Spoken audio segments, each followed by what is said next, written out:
లక్షల రూపాయలు పోగొట్టుకొని ఆత్మహత్యలు చేసుకుంటా ఉన్నారు.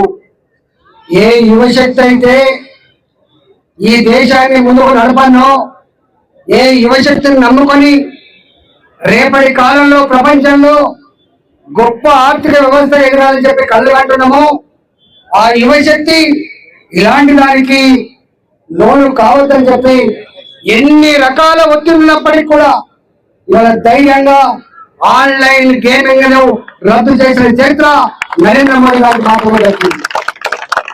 మనం చూస్తా ఉన్నాం, ఎక్కడ చూసినా పెద్ద పెద్ద విశ్వవిద్యాలయాలు, పేరున్న విశ్వవిద్యాలయాలు కూడా ఎట్లా డ్రగ్స్ కు నిలయమైపోయింది, ఎట్లా వ్యాపారం చేస్తున్నారు, డబ్బుల కోసం ఎట్లా కక్కుర్తి పడుతున్నారు, ఎట్లా విద్యార్థుల్ని వాళ్ళ భవిష్యత్తుని అంధకారంలో మూస్తున్నారో రోజు మనం పేపర్లు చూస్తా ఉన్నాం.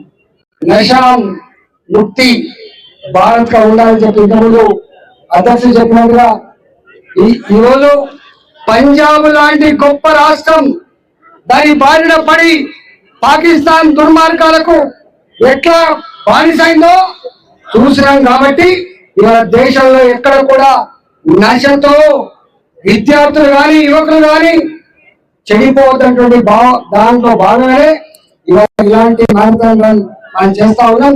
కాబట్టి తప్పకుండా ఇందులో పాల్గొన్న అందరికీ కూడా రాబోయే కాలంలో మోడీ గారు ఏ సేవా పక్షంలో భాగంగా ఇవన్నీ మనకు పిలుపునిచ్చిందో ఇది కంటిన్యూస్ గా విద్యార్థులని చైతన్యపరచడం, యువకుల్ని చైతన్యపరచడం, రాబోయే కాలంలో వాళ్ళ కాళ్ళ మీద వాళ్ళు నిలబడేటువంటి శక్తిని యుక్తిని వాళ్ళటువంటి కళ ఏదైతే ఉందో మోడీ గారి కళ దాన్ని సాకారం చేయడంలో మీరంతా కూడా బాగా పంచుకోవాలని చెప్పి మనం చేస్తూ సెలవు తీసుకుంటున్నా.